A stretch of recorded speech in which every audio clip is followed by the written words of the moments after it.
The message came on a Tuesday. Not that Tuesday meant anything out past the Vega cluster, where the Galactic Conclave held its sessions in a station the size of a small moon. But for Ambassador Joran Hale, who still kept Earth time on his wrist, Tuesday was when everything ended. He was eating a protein bar, the synthetic kind, because real food was too expensive on a diplomat's travel budget. When Chancellor Var's face appeared on every screen in the human delegation's quarters, the Chancellor's face was long and gray, with eyes like polished black stone.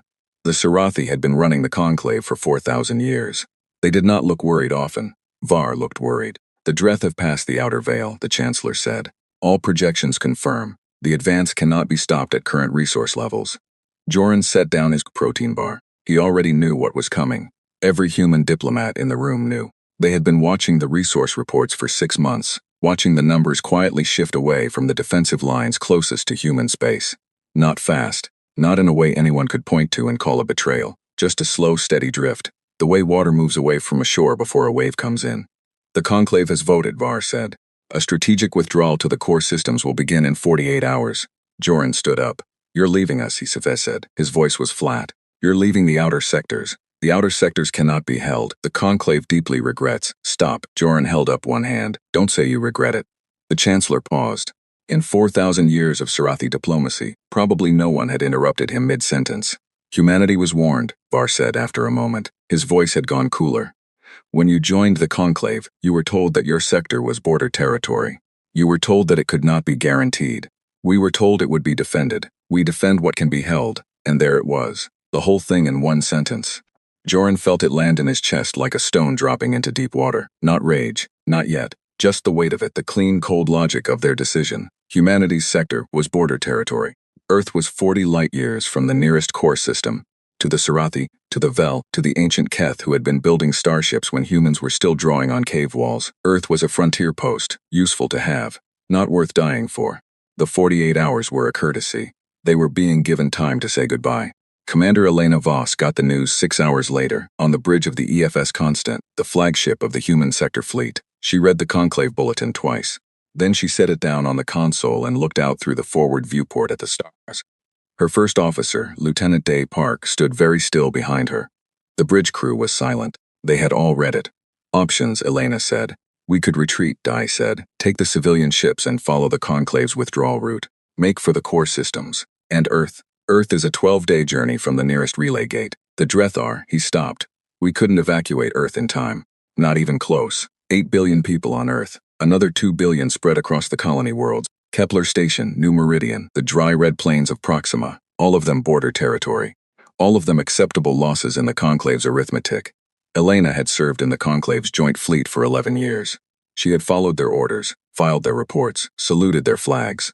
She had watched them treat humanity like the newest face at a table that had been set for thousands of years before humanity ever arrived.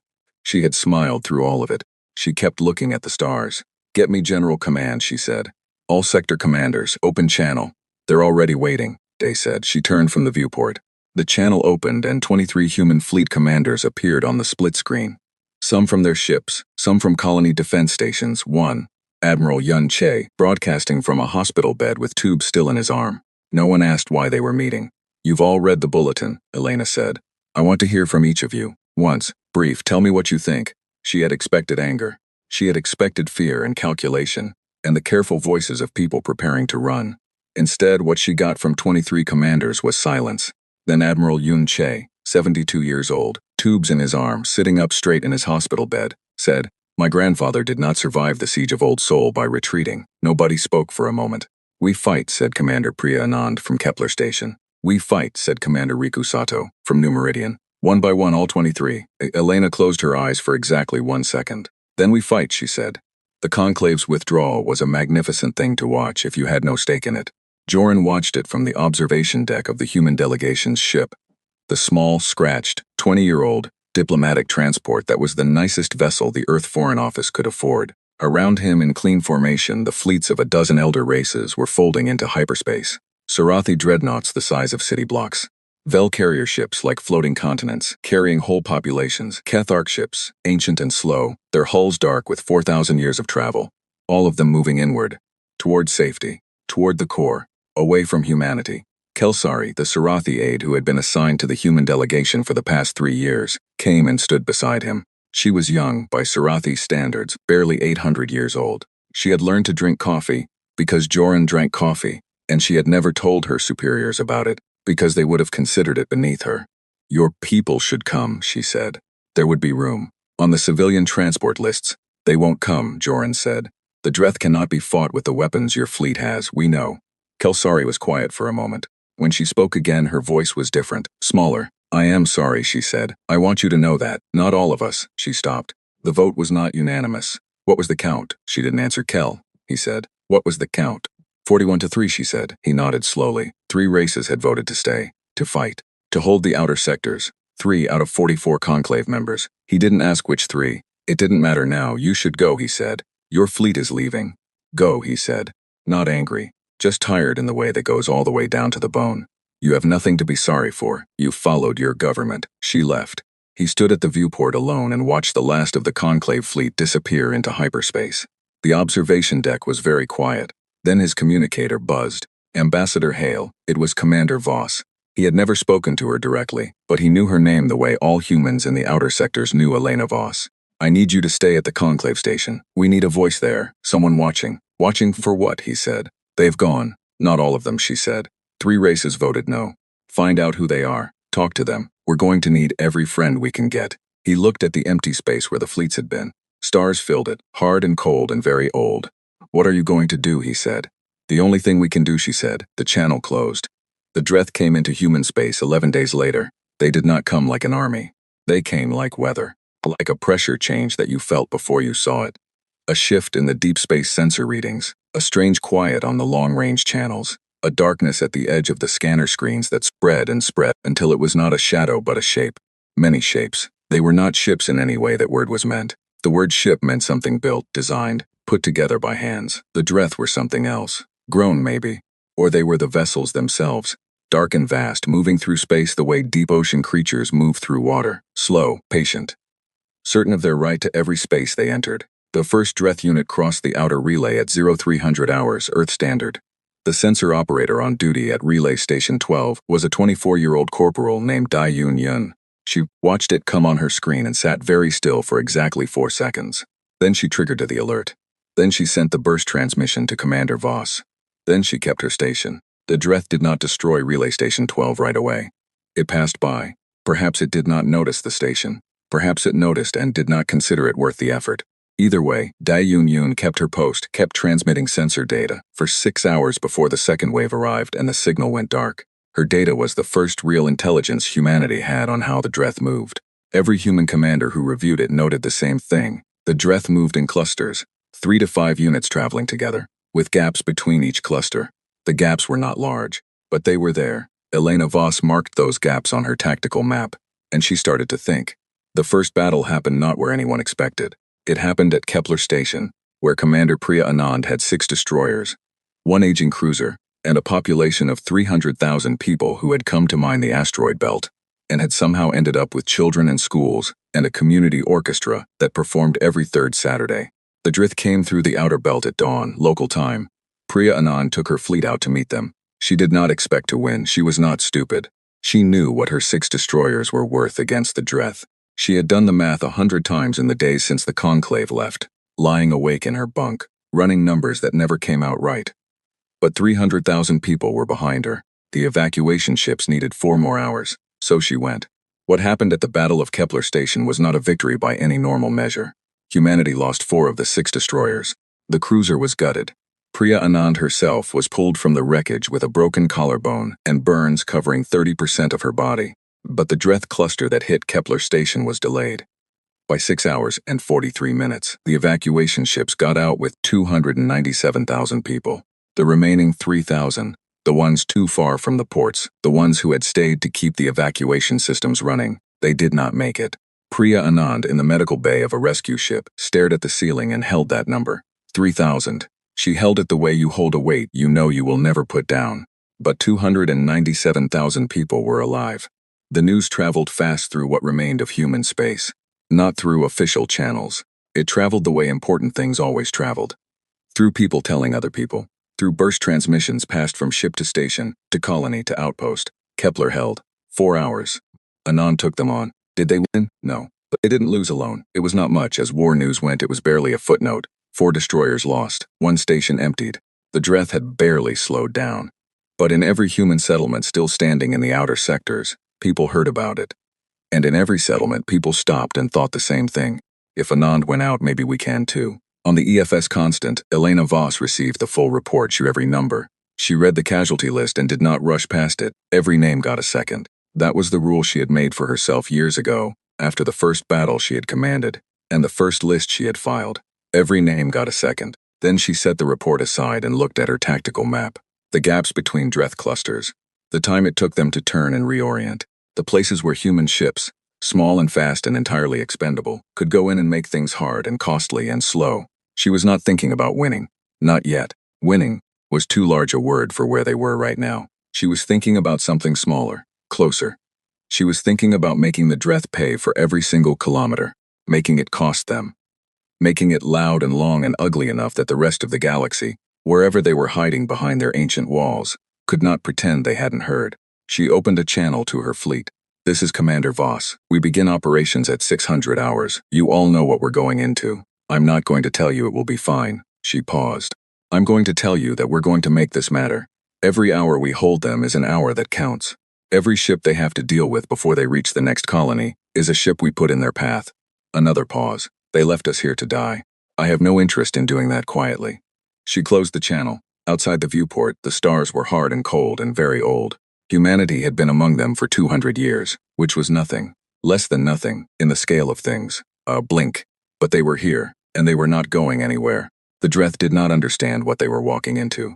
That was the only advantage humanity had, and Elena Voss intended to use every millimeter of it. The elder races had always fought the Dreth the same way. Large fleets, fixed defensive lines, concentrated firepower at known approach vectors. It was the way wars had been fought in this galaxy for thousands of years. You built a wall, you held the wall. If the wall fell, you built another one further back. It was a strategy that worked when you had enough ships to make a wall. Humanity did not have enough ships to make a wall. What humanity had was desperation and anger, and 11 years of Elena Voss's watching how the Dreth moved, studying every engagement report filed through the Conclave's joint fleet records, noticing things that the elder races, comfortable behind their walls, had not bothered to notice. The gaps between clusters, the reaction delay, the way a Dreth unit once committed to a direction took time to change course. Not long, 40, maybe 50 seconds by human measurement. But in a fight between small, fast ships and something the size of a city block, 50 seconds was a universe. She built her entire strategy around those 50 seconds. The first real test came at the Brennan asteroid field, 12 days after Kepler. 3 Dreth units were moving through the field toward New Meridian Colony, a population of 800,000 people on a planet with no natural shelter and 1 working orbital defense station. Commander Riku Sato had 7 ships, 2 destroyers, 4 fast patrol vessels, and 1 retrofitted mining hauler that his crew had spent 9 days welding weapons platforms onto until it looked like something a child had built from spare parts. Elena's orders were simple. Do not fight them. Annoy them. Sato went into the asteroid field and started moving rocks, not large ones, nothing dramatic.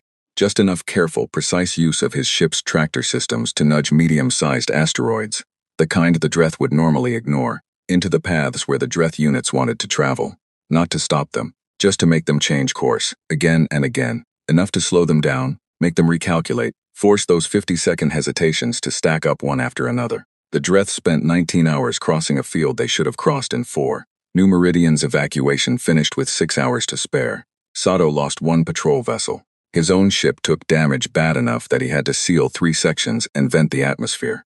He spent the last 4 hours of the operation sitting in a pressure suit on his own bridge, because the life support in the command section had failed. When the evacuation confirmed complete, he sent a single-line message to Elena Voss, 800,000, all clear. She read it 3 times. Then she sent the plan to every remaining human fleet commander, every single detail of what Sato had done in the Brennan field. Not the result, the method, the thinking behind it. How you fight something you cannot beat by refusing to fight it the way it expects. You do not stand in front of the wave. You make the wave go somewhere it doesn't want to go.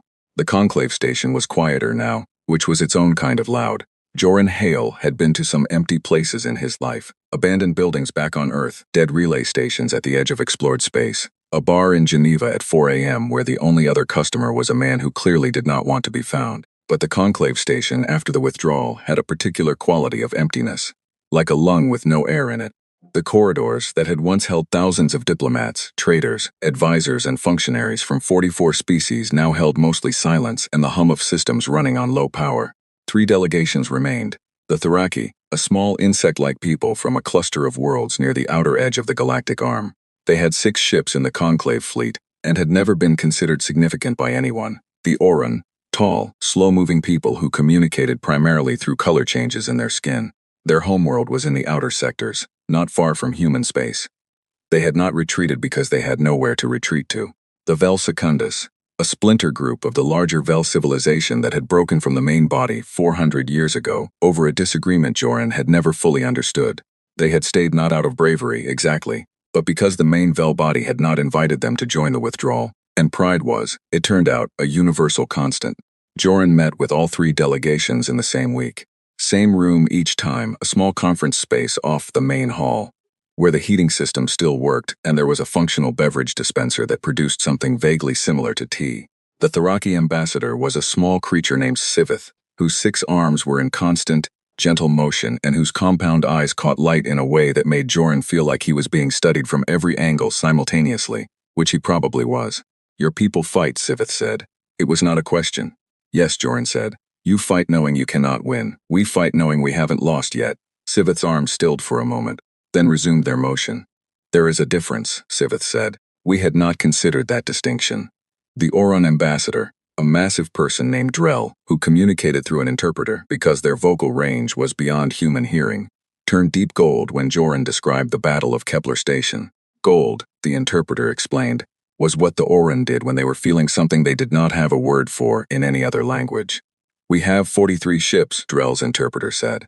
"We had thought them useless against the Dreth. We did not know useless could still mean something." The Vel Secundus took the longest. Their lead representative, a woman named Arath, who dressed in the same stark black clothes every time Joran met her, and had the kind of face that gave nothing away, listened to everything he said without expression. Then she was quiet for a long time. "The main Vel body will return when this is over," she said at last. "When humanity is gone, and the Dreth have finished, and the sector is quiet again, they will come back and act as if they were never afraid, and they will expect us to fall back in line." "That might happen," Joran said. "I find that I am extremely tired," Arath said, "of things happening that I dislike." She looked at him with flat, level eyes. "We have 60 ships," she said. "Older models. The main body took the best ones when they left, but they are functional." A pause. "Tell your commander Voss that the Vel Secundus will coordinate with the human fleet, not under her command.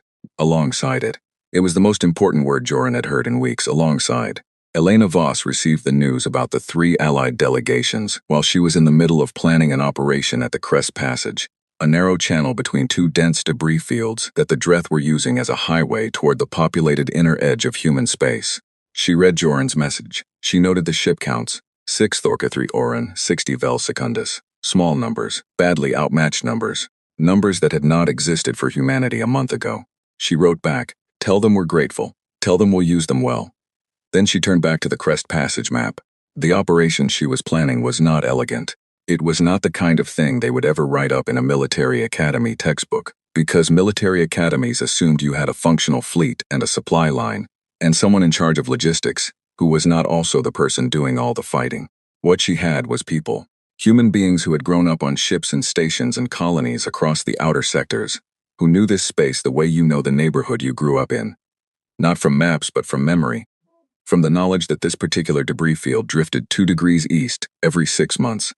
That the gravitational pull off the Crest's eastern wall played tricks on navigation systems. That there was a way through the passage that didn't appear on any standard chart, because it had been found by a smuggler named Darabek 40 years ago, and had been passed down word of mouth ever since. Elena had served with someone who knew that route. She pulled up her communications log and sent a message to a retired freighter captain named Yusuf Chen, who was currently running supply runs between 3 colonies with a ship that made Sato's retrofitted mining hauler look like a luxury vessel. She asked him about the Darabek route. He replied in 6 minutes with a set of coordinates and a single line. "You're going to get people killed in there." She wrote back, "I know, thank you." Yusuf Chen's supply run stopped that day. He repurposed his freighter and joined the fleet. The operation at Crest Passage ran 4 days later. It was not a battle. The word battle implied two sides meeting and fighting. What happened at Crest Passage was closer to surgery, performed by people who had never been to medical school but had read every book on the subject and were operating on themselves. Elena sent 9 ships through the Dara Beck route, which was so narrow that 2 of the ships had to fly with their shields angled down to avoid scraping the debris walls. They came out on the far side of the passage behind the Dreth column that was moving through. Behind them, the Dreth had never been hit from behind before. There was nothing in any engagement record in the Conclave's archives, 4,000 years of records, showing a force engaging the Dreth from behind, inside a debris field, using the field itself as cover, retreating through gaps that were too small for the Dreth units to follow. 9 ships went in. The Dreth column turned. The 50-second hesitation became 90 seconds because they were turning in a confined space. Elena's 9 ships hit them in those 90 seconds and then went back through the debris. Back through, not away from. Through. One Dreth unit was disabled. Not destroyed, disabled. It stopped moving. For 15 minutes, it was completely still. Every sensor operator on every human ship in range watched it and stopped breathing. Then it moved again. But for those 15 minutes, one Dreth unit had been stopped by 9 human ships. Elena Voss received the sensor data in her command chair and looked at it for a long time. She had not expected that. She had hoped for a delay, a minor disruption, enough to buy another colony more hours. She had not expected to actually stop one. Same weapons that stopped it, she said to Day Park. What did we use in that window? He checked the report. The graviton burst from the Yoon's sword, and the Vel Secundus coordinated a compressed EM pulse from their 2 ships on the eastern flank. She looked at that. Graviton burst plus compressed electromagnetic pulse from flanking positions. She wrote it down. Run the math, she said. If we had more ships capable of that combination. We don't, Day said. Not yet, she said. The news out of Crest Passage reached Joran Hale 2 days later, third hand, carried through a relay chain that was held together more by hope than by functioning hardware. It reached the Tharaki ambassador the same day. Siveth listened to the full report with all 6 arms perfectly still, which the Tharaki interpreter explained was the most intense form of attention their species was capable of. They stopped one, Siveth said. Yes, a human fleet. Yes, all 6 arms remained still for another long moment. We would like, Siveth said carefully, to send our 6 ships to join Commander Voss's operations. Joran nodded. He had been expecting this. They'll be glad to have you, he said. What he did not say, and what Siveth probably knew without being told, was that the news was already spreading further. Not just through the 3 allied delegations, through the deep space relay chains and the black market communication networks, and the word-of-mouth lines that connected every species with people stuck in the outer sectors, who hadn't managed to get out before the Conclave left. There were others out there. Small species, minor powers, peoples who had never been important enough for the Conclave to give them a vote. They had been left behind too. Some of them had been living in the outer sectors for generations. They had no fleets and no power, and no way to fight the Dreth. They had been watching humanity. And humanity was still standing. It was Priya Anand who first made contact. She was 3 weeks out of the medical bay, still moving carefully, still with the bandages on her hands changed twice daily by a medic who told her she should not be on a bridge yet. She was on the bridge. She had put on her uniform and walked to the bridge and sat in the command chair of the replacement ship they had given her. A smaller vessel than the one she had lost, with a crew that was 20% new recruits who had never seen a Dreth unit. And she had started running operations out of a sector that everyone had assumed was already lost. The contact came in on an emergency frequency, a short burst transmission in a language she didn't recognize. She ran it through the translation system and got a fragmented message. Still here. Not running, do you hear us? She responded immediately. We hear you. Who are you? The reply took 6 hours to come back, because whoever was sending it was clearly being careful. Moving, probably. Using different relay points each time. When it arrived, it was longer, more confident. We are the Seth. 17,000 people on 4 stations in the Karun Belt. We have mining equipment and 1 armed transport. We are not soldiers, but we are not dead yet. We heard what happened at Kepler Station. We heard about the Crest Passage.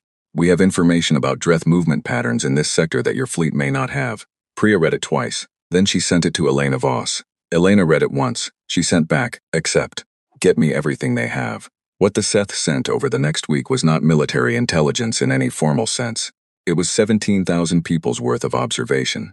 Miners and transport workers and station engineers, who had been watching the Dreth move through their sector for weeks, tracking patterns out of pure survival instinct, noting the things that seemed to make the Dreth slow down or change course. the frequencies that seemed to interfere with their movement, the places where they clustered, and the places they consistently avoided.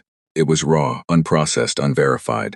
Elena's analyst worked for 36 straight hours processing it. What they found changed the tactical picture in ways that no amount of pure fleet intelligence could have managed. The Dreth avoided certain gravitational gradients. Not all of them, but specific ones, at specific frequencies. Nobody in the Conclave's 4,000 years of records had noted it, because nobody had been watching from the ground up. The elder races fought the Dreth from a distance, from behind walls. The Seth had been living among them, in the spaces between them, invisible and frightened and paying very close attention. Elena stood over her tactical map for a long time after receiving the final analysis report. Around her, the bridge crew was quiet. "We've been fighting them like we're trying to hold them back," she said. Nobody answered. "We should be fighting them like we're trying to herd them." She looked up at Daypark. "Get me Sato, Anand, and the Vel Secundus command. And get me the Seth frequency data on the gravitational gradients," she paused. "And get me Yusuf Chen. I want to know how many more routes through this sector he knows about that aren't on any official chart."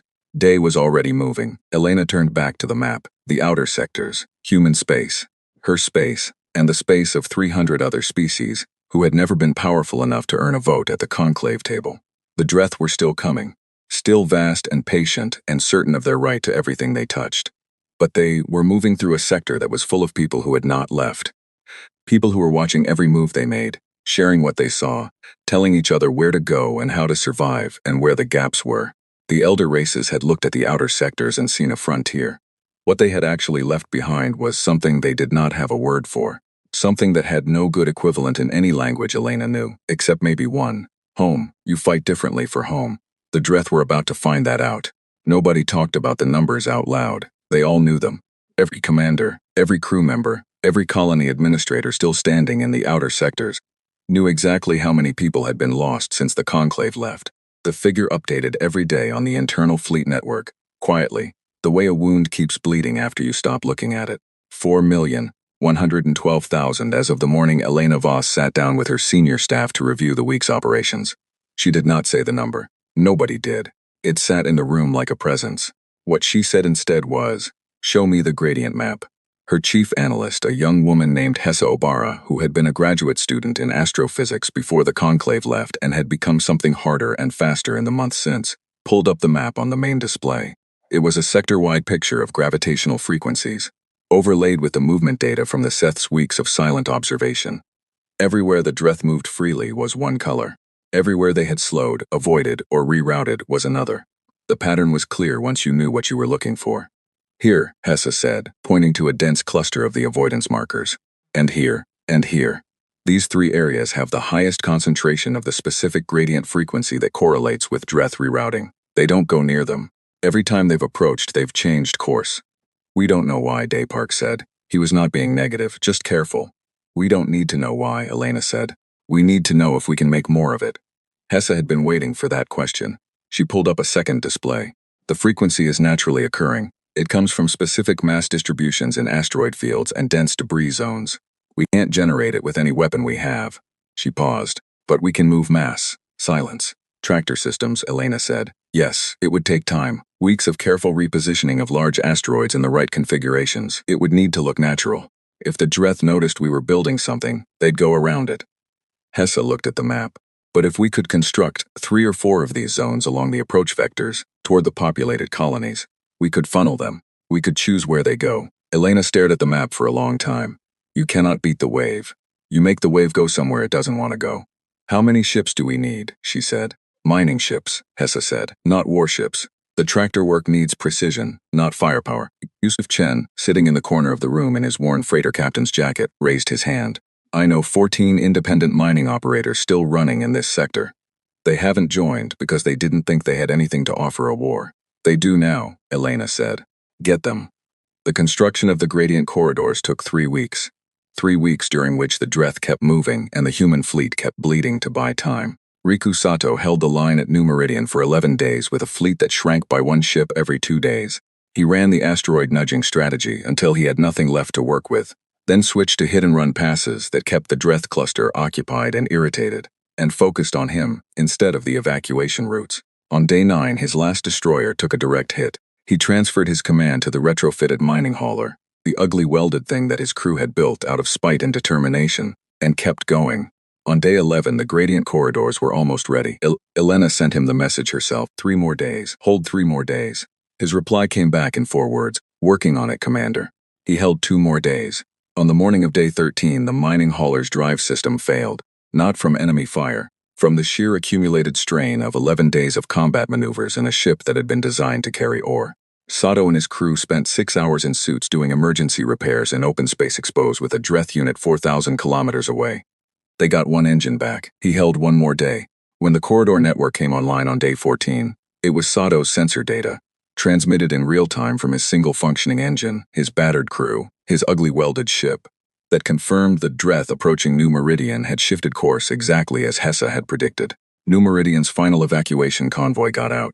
Elena received Sato's status report at the same time. She read down the list of damage, then she read to the end. The mining hauler had not made it out with the convoy. She sat with that for a moment. Then she wrote his name on the list she kept. The one that was not the official casualty report. The one she kept herself in handwriting on actual paper, because some things should not live only inside a computer. Commander Riku Sato. She closed the notebook, and she kept working. 5,600,000. The number updated. She did not say it out loud. The gradient corridor strategy worked. Not perfectly. Nothing worked perfectly. But it worked in the way that mattered. It changed the shape of the fight. For the first time since the Dreth entered human space, humanity was not just reacting. They were directing. The Dreth moved where the corridors guided them, not because they were fooled, not because they were stupid, but because the gradient frequencies were real, and the aversion was real in the Dreth, for all their vast dark patience, were following the same instincts they had always followed. They were being herded toward the Karun Belt. The Karun Belt was the Seth's home. 17,000 people on 4 stations, all of whom had evacuated 2 weeks earlier at Priyanon's insistence, and left behind fully operational mining equipment and 3 stations full of the dense, compressed ore that was the Belt's primary product, and 17 months of accumulated compressed methane in storage tanks the size of city blocks. Elena had not told the Seth what she was planning to do with their home. She had asked them if they were willing to let her use it. She had told them honestly that she would try to save the structures if she could, but that she could not promise it.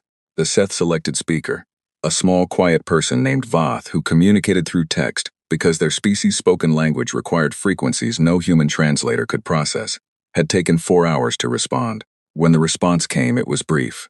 We have lived in the Karun Belt for 6 generations. Our grandparents built those stations. But our grandparents built them for us, and we are not there anymore. You may use them. Elena had read that 3 times. The Dreth cluster moved into the Karun Belt on a Thursday, 3 units, each the size of a city, moving through the dense asteroid field with the slow, absolute certainty of things that had never been seriously threatened. Elena had 41 ships positioned in the debris fields surrounding the belt, not inside, outside in the shadows of the larger asteroids, running on minimal power to reduce their sensor signature.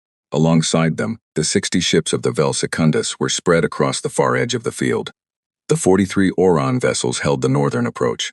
The 6 Tharaki ships, fast and small and precise, were positioned at the 3 exit vectors. None of them moved. The Dreth came deeper into the belt. Hessa, from her station on the Constant, tracked the movement on her sensors and called the positions in a quiet, steady voice, the way someone might read out the weather. Calm, because being calm was the only way to keep 41 crews calm. First unit passing marker 7, she said. Second unit at marker 4. Third unit entering the primary zone. Elena watched the screen. First unit at marker 9, Hessa said. All 3 units within the primary zone. Distance between units, closing. They're converging on the central station. They always converged on the largest structure. Another pattern from the Seth's observations. They were drawn to the highest mass concentration the way water runs to the lowest point. Yusuf, Elena said. Yusuf Chen, piloting his own ship because he refused to let anyone else do this part, said ready. Do it, she said. He triggered the detonation sequence on the storage tanks of 3 Seth mining stations simultaneously. Compressed methane does not explode in space the way it explodes in atmosphere. There is no oxygen to feed a fire. What it does, when released under massive pressure in a dense debris field, is expand with extraordinary force and velocity, moving every piece of matter in its vicinity outward like a shockwave. A shockwave perfectly tuned because Hessa had spent 2 weeks calculating this to pulse at the specific frequency that the Dreth found intolerable. The first Dreth unit stopped moving, not slowed, stopped. Every screen on every human ship showed the same thing. A Dreth unit, 3 kilometers of dark mass that had moved through the outer sectors like it owned them, completely, entirely still. For a moment nobody breathed, then it started to break apart, slowly, not dramatically. The way a very old structure finally gives way, piece by piece, the coherence going out of it. The thing that made it a unit instead of just matter gradually, irreversibly stopping. The second unit began to pull back. The third unit turned. That was when Elena said, "All ships now." 41 human ships came out of the debris shadows. 60 Velsecundus vessels closed the far edge. The Orin came in from the north. The second unit took damage, serious damage. It retreated slowly, shedding mass. The third unit made it out of the belt. The Tharaki ships harassed it at the exit vector, precise and fast, cutting across its path again and again. It kept going, damaged but moving. One Dreth unit destroyed, one severely damaged and retreating, one escaped. Elena looked at the numbers. She looked at the ships she had lost. 42 of them the Velsecundus vessels, whose crews she had never met but whose names were now part of her list. She looked at the Karun belt on the screen, where 6 generations of Seth history was burning slowly in the debris. She did not call it a victory, but she called it what it was, a proof. They could die. The Drith could die. The news reached the core system 17 days later. Not through any official channel. The Conclave's communications network was controlled by the Elder races, and the Elder races had been carefully not asking about what was happening in the outer sectors. Because asking implied caring, and caring implied responsibility. And responsibility was exactly what they had voted to abandon. But the deep space independent networks were not controlled by the Conclave, and the trading ships that moved between the outer sectors and the core, there were still some. Desperate captains running dangerous routes for enormous fees, carried people who had seen things. Word spread, a Dreth unit destroyed, in the Karan belt, by a human fleet operating alongside 3 minor species. Using a gravitational frequency strategy derived from intelligence gathered by a civilization of 17,000 miners, who had been watching from inside the debris fields, in the core systems, in the great protected stations where the Elder races had retreated with their dreadnoughts and their ancient dignity. People who had not thought about the outer sectors in months found themselves thinking about them. Some of them felt nothing. Some of them felt something they did not want to name. Kel Sari, junior aide to a senior aide to a mid-ranking official in the Sarathi Diplomatic Corps, was sitting in her quarters on the main Sarathi hub station when she heard. She had been drinking coffee. She had found a place here that sold it, imported it from somewhere, probably black market, and the cup was still in her hand when the news came through her personal communicator. She set the cup down very carefully. She picked up her personal communicator and opened a message to Joran Hale. She had not contacted him since she left the Conclave station. She had told herself it was because there was nothing useful to say. She had known that was not the real reason. She wrote, "I heard. I wanted you to know I heard." And then she sat for a long time looking at the blinking cursor. And then she wrote, "I am sorry we left. I am sorry I left. I don't know if sorry means anything from here." She sent it before she could decide not to. Joran received it on the Conclave station, which had taken on the quality of a very old outpost. Worn in, settled, the quiet kind of busy that comes from people who have been in one place long enough to stop wondering when they'll leave. He had staff now. Not a full delegation. 4 people, all of them volunteers who had stayed behind when the official diplomatic corps retreated with the Conclave. They ran the communication relays, maintained contact with Elena's fleet, tracked the movement of the 3 allied delegations' ships, and occasionally slept, though not enough. He read Kelsari's message twice. Then he wrote back, "It means something. It always means something." Then he paused and wrote, "Tell people what you hear. Don't let them pretend they don't know." He sent it and went back to work. There was a lot of work. The victory in the Karun belt had brought 3 more small species forward. Cautious, frightened. Their leaders sending fragmented messages through 3rd and 4th hand relay chains, asking the same question in different languages. "Are you still there?" He answered everyone. Same answer each time, because it was the only answer that was true. "We're still here." On the EFS Constant, Elena Voss sat in her command chair and looked at her tactical map for a long time. 6,200,000. She had stopped making herself not look at the number. She looked at it every morning. She held it for 60 seconds before she started work. She had decided that was the minimum a person owed to the weight of it. Then she started work. The Gradient Corridor network needed to be extended. The 3 allied fleets needed new coordination protocols now that they had actually fought together. The intelligence from the Seth was being cross-referenced with new observations coming in from 2 of the other small species who had made contact. And the picture they were building of Dreth movement patterns was getting clearer and clearer and darker and darker. The Dreth were redirecting, not retreating, not afraid. but they were responding to what had happened in the Karun belt, changing the composition of their clusters, moving differently. They were adapting. Elena looked at that fact for a long time. Everything that had ever hunted anything that could adapt had learned the same hard lesson. It becomes a different hunt. Hessa, she said. The two new species making contact, the ones sending observation data from the Ur passage. Have we verified their frequency reports? Most of them, Hessa said. There's one anomaly we haven't been able to explain. Tell me about the anomaly. This was how every breakthrough had started. With a thing that didn't fit. With someone looking at the data that didn't make sense instead of setting it aside. There's a point in the Ur passage, Hessa said, pulling up the display, where three separate observers from two different species have noted the Dreth slowing. Not stopping, just slowing. There's no gravitational gradient explanation, no debris field. The space is clear. Elena looked at the point on the map. What is in that area? She said. Nothing, Hessa said, as far as we know. Old survey data says it's empty space. She paused, but the old survey data was done by the Conclave, and the Conclave's surveys only covered what the Conclave considered worth surveying. Elena looked at her. Find me someone from this region, she said. Local. Someone who's lived near the Ur passage for a long time. I'll contact Joran, Hessa said. Do it tonight, Elena said. She turned back to the map. The Dreth were adapting. So was humanity. So were the Tharaki and the Oran, the Vel Secundus and the Seth, and the small species coming forward one by one out of the dark. The elder races had left the outer sectors to die. What they had actually done was leave them alone together, with nothing to lose and nowhere to run, and every reason in the world to figure out how to survive. Elena put her hand on the map, flat on the screen, over the place where Earth was marked, 40 light-years from the nearest core system. She was going to need every one of those light-years. The answer to the Ur passage anomaly was embarrassing in the way that most important discoveries are embarrassing. Obvious in hindsight, overlooked for a reason that made sense at the time and made no sense at all once you knew. It was a research station. Human-built, 83 years old, launched before humanity joined the Conclave and before humanity had the budget for proper maintenance schedules. It had been catalogued, filed, and quietly forgotten when the Conclave offered access to their far superior observation network. It ran on a closed-loop fusion system that the original engineers had designed to last a century without service. It was still running. Nobody had bothered to shut it down because nobody had thought about it in 40 years. The station's power system emitted a low-level electromagnetic pulse on a cycle of every 11 seconds. Hessa Obara found the station record buried in the Earth Science Directorate's pre-conclave archive and stared at the emission frequency for a long time. Then she checked it against the Dreth avoidance data.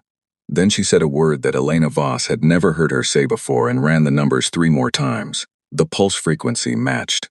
Not approximately, exactly. The old, forgotten, accidental heartbeat of a research station that nobody had thought about in 4 decades was by pure chance operating at the precise frequency that the Dreth found intolerable, every 11 seconds for 83 years. Elena received the report, read it twice, and then sat back in her chair and looked at the ceiling for a moment, with the specific expression of someone processing a thing that is simultaneously wonderful and infuriating. How hard is it to replicate that emission system, she said. The original hardware is old, Hessa said. The design is simple by current standards. We could build emitter units in 48 hours with the manufacturing equipment on Kepler Station's salvaged platforms. How many could we build? In 2 weeks.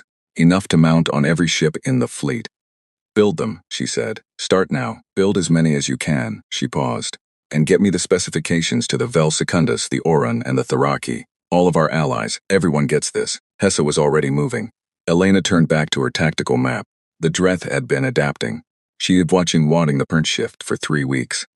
The clusters moving differently, the approach vectors changing, the spacing between units widening in a way that told her someone or something was responding to what had happened at the Karun belt. Not panicking, not afraid, but acknowledging that the outer sectors were not the empty space they had expected. They were recalibrating, and they were consolidating. The scattered cluster approach was ending. The Dreth were pulling together into a single massive formation, the largest concentration of their forces seen since the war began, moving, according to every piece of intelligence humanity and its allies could gather, in one direction toward Sol. Toward Earth, the message went out on every human frequency simultaneously. Elena did not dress it up. There was no point in dressing it up, and the people who would receive it had earned the right to plain language. The Dreth are moving toward Sol. We have approximately 22 days before they reach the outer system. This will be the largest engagement of the war. I am asking every ship that can fly to come to Sol, not just military vessels. Every ship. If you can travel and you can carry an emitter unit and you are willing, come. If you are not willing, go where you need to go. There is no shame in it, but if you are willing, come. She sent it. Then she sat back and waited to see who answered. In the core systems, Kelsari had been doing what Joran asked. She told people what she heard. She found ways to talk about it. Not officially. Not in the conclave sessions that she was too junior to attend, but in the corridors and the common areas and the informal meetings where the actual thinking of any civilization gets done. She told her colleagues. She told the people above her colleagues. She found Sarathi citizens who had family in the outer sectors, more of them than anyone had officially acknowledged, and she made sure they heard every piece of news she received from Joran's relay chains. She had not expected it to add up to anything. She had been doing it because Joran asked her to, and because it was the only thing she could do, and because doing nothing felt like a particular kind of dying she was not interested in. But things add up.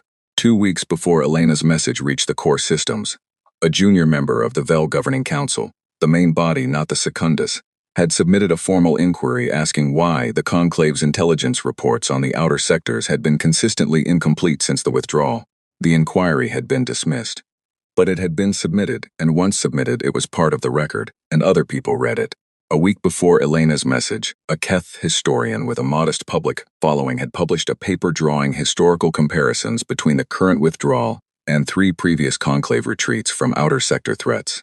In 2 of those 3 cases, the historian noted, the abandoned species had been destroyed entirely.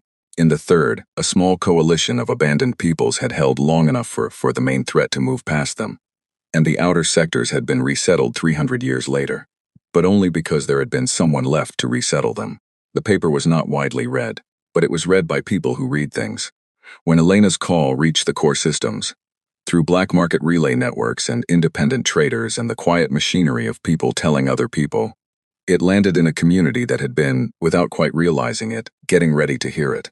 7,900,000. Elena kept looking at it, 60 seconds every morning. Then work. The emitter units went into production at 4 separate manufacturing points across the outer sectors. Salvaged equipment, Seth engineering expertise, 3 different alien technical teams working alongside human engineers who had been figuring things out on the fly for months. The first batch was mounted on fleet ships in 36 hours. The second batch was larger. Elena had routed enough materials to build 400 units. She built 600. The extra 200 were sized and designed to fit on civilian vessels. Mining ships and transport haulers, and the kind of general-purpose cargo craft that kept colonies running. Ships that were never meant to be in a fight. Ships that could, if they chose, carry a device that would make them relevant in a way that no weapon ever could. The emitter units did not fire anything. They did not destroy anything. They pulsed. Every 11 seconds, a low-level electromagnetic frequency, tuned to the exact output of an 83-year-old research station that an engineer named Yael Okonkwo had designed on a modest government budget in 2304, when the biggest problem humanity was facing was whether the Conclave would accept their application for membership. Yael Okonkwo had been dead for 30 years. Elena had looked her up. She had the kind of quiet, practical biography of someone who just did good work and never expected it to matter beyond the immediate job.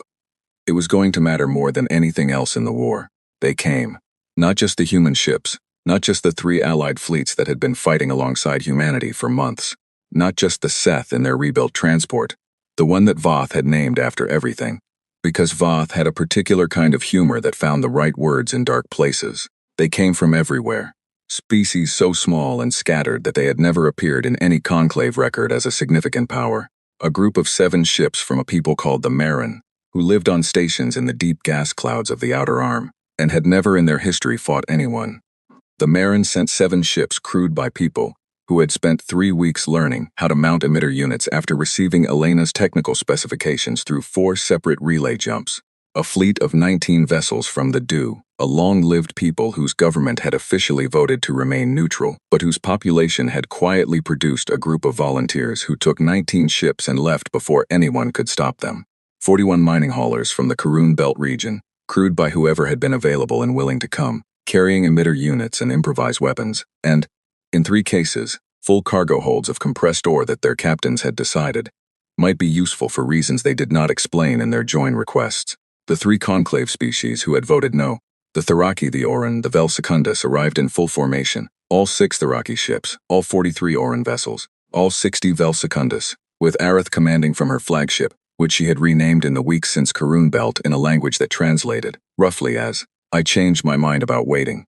In total, when Elena Voss looked at her fleet assembly screen 11 days before the Dreth reached the outer markers of the Sol system, she counted 314 ships. Of those, 47 were formal military vessels, the rest were everything else. She stood at the viewport and looked at them. The irregular shapes of mining haulers and transport ships and general-purpose cargo craft, their hulls scarred in most cases not by battle but by years of hard work in hard places, now carrying emitter units and whatever weapons their crews had managed to put together. Day Park stood beside her. We didn't call them, he said, not questioning it, just saying it. No, she said. They just came. Yes, he was quiet for a moment. I don't think the Conclave has ever seen anything like this. The Conclave has never left people like this before, Elena said. Or maybe they have and nobody survived to show them what it looks like. She turned back to her map. 314 ships, emitter units on 260 of them. The gravitational corridor data extended to cover the approach vectors to Sol. Intelligence from a dozen small species whose observations had added detail and texture to her understanding of Dreth behavior that no formal military intelligence program could have produced. It was not enough. She knew it was not enough. She had run the numbers. The Dreth formation moving towards Sol was the largest single concentration of their forces anywhere in the outer sectors. What humanity and its allies were bringing to this fight was extraordinary, unprecedented, and significantly outmatched. But it was everything they had. And everything, in Elena Voss's experience, had a way of mattering more than the numbers suggested. The battle for Sol began on a Wednesday.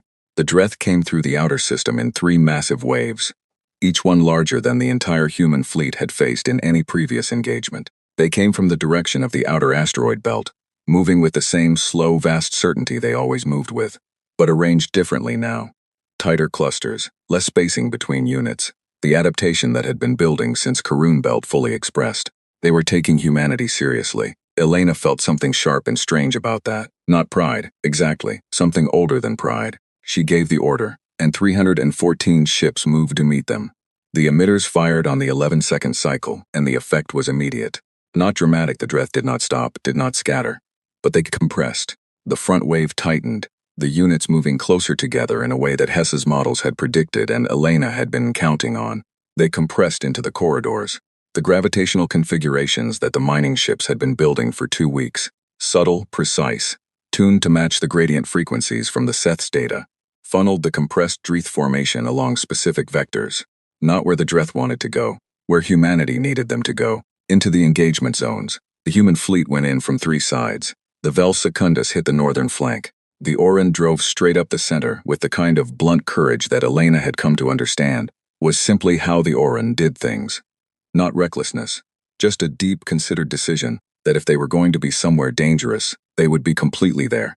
The Tharaki, fast and precise, worked the edges, targeting the connections between Dreth units with the specific frequency combination that had disabled the unit at Karun Belt, and the civilian ships, the mining haulers, the transport craft, the Maren and their 7 vessels, the Du volunteers. Yusuf Chen in his eternal battered freighter held the corridor walls, keeping the formation intact, their emitters running without stopping, their crews doing the thing that requires a particular kind of courage, because it is not the loud kind. The courage of staying in a dangerous place and doing a technical job correctly while things explode around you. For 3 hours the first wave was held, not destroyed, held. Slowed, compressed, forced to fight in conditions that did not favor them. Then the second wave arrived. The second wave was larger. Elena lost 11 ships in 40 minutes. She felt each one on the sensor board the way you feel a step that isn't there. A sudden absence where something had been. She did not stop working. She moved assets, redirected, found new angles, called on reserves she had been holding back specifically for this moment. 8,120,000. The number updated in the back of her mind even as she worked. It was always updating. She had stopped thinking of it as a number and started thinking of it as a sound. A low, constant tone underneath everything she did.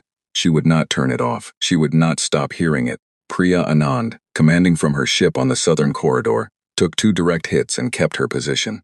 Her communications were fragmented by the damage, her voice coming through broken, words cutting out, but the content was always clear. Still here, still holding.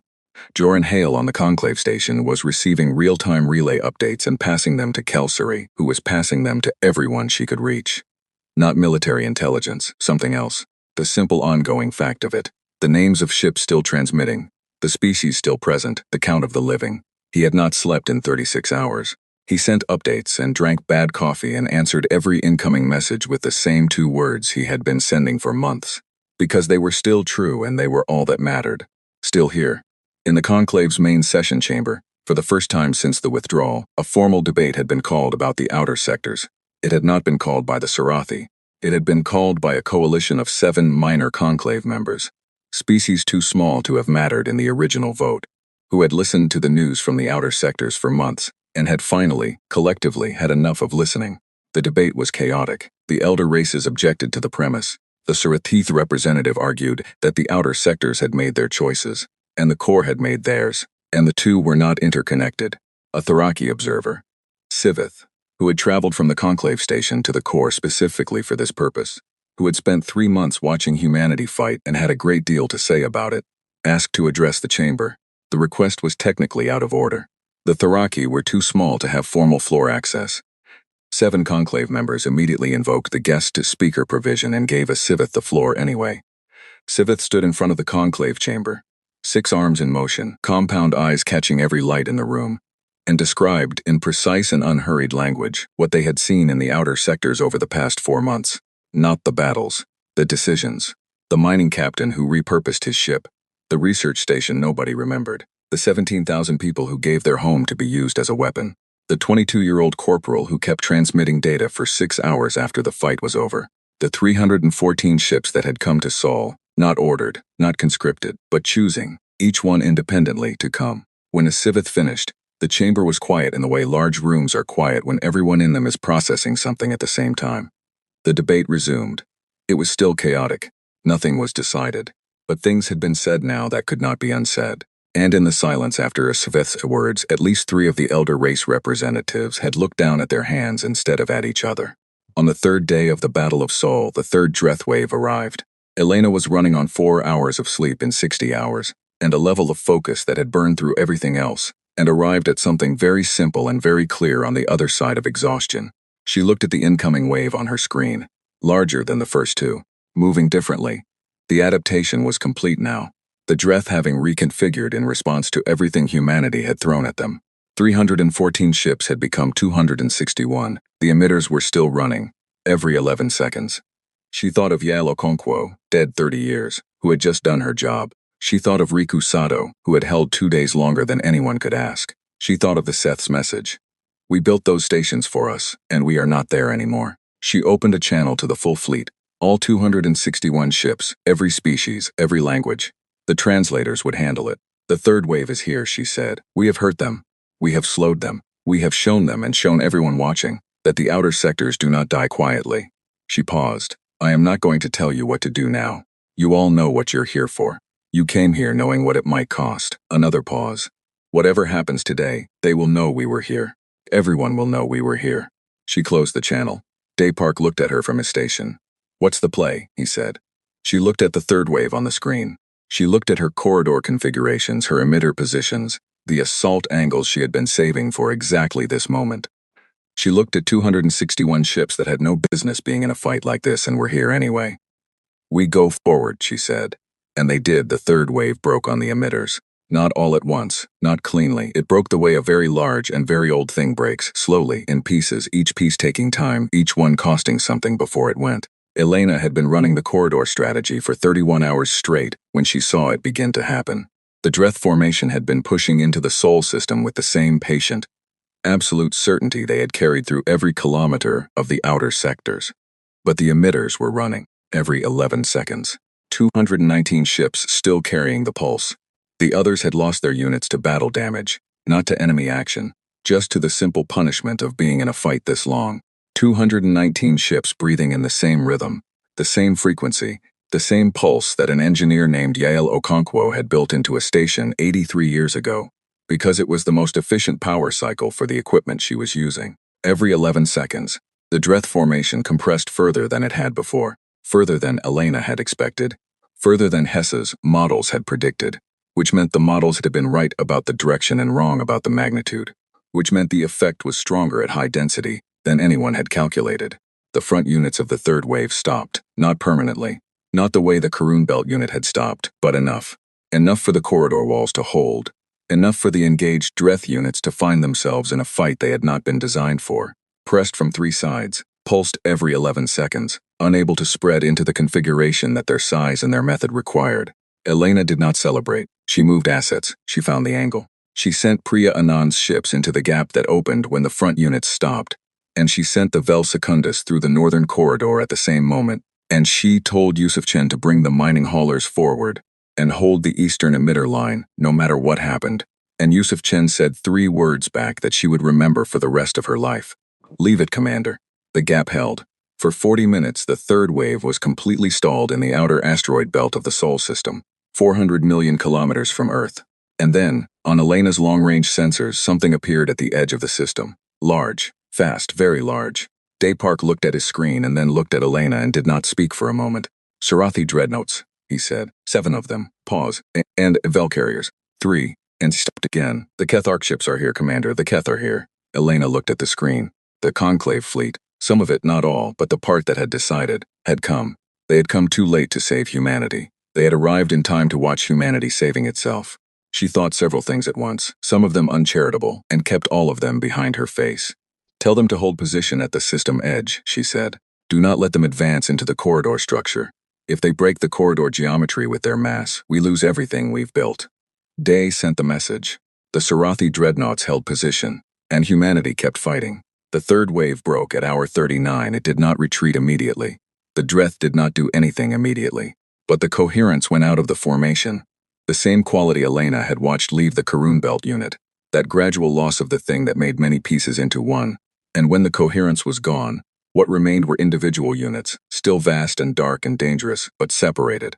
Without the density, without the collective weight, and separated Dreth units Elena had learned could be managed. Not easily, not without cost, but managed. It took 9 more hours.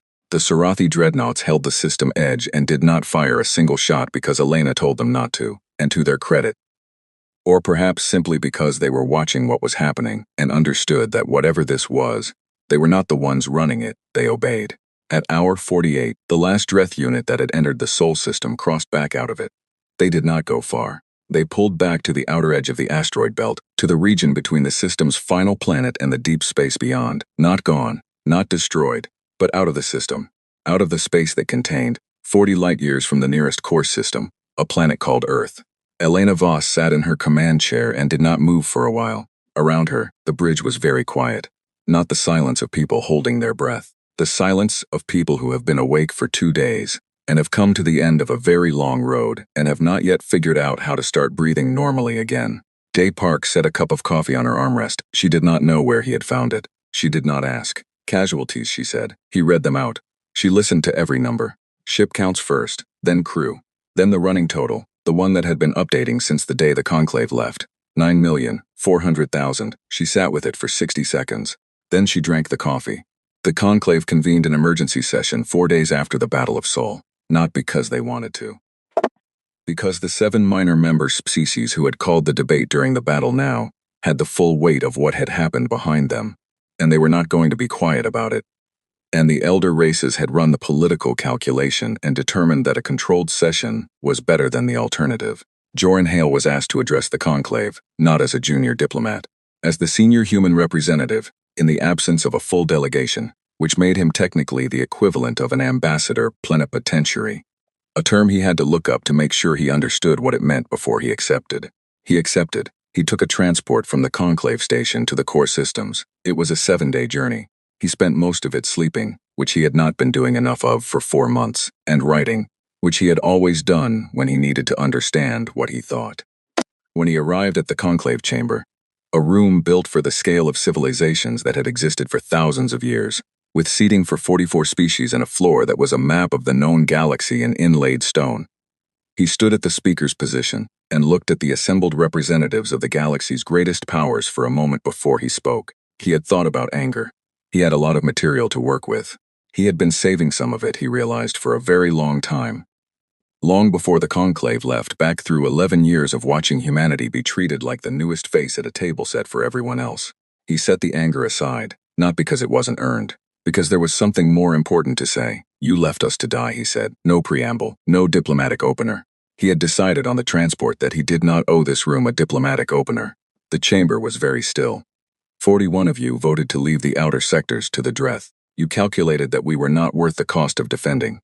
You decided that humanity and 100 other small species and peoples in the outer sectors were acceptable losses. He paused.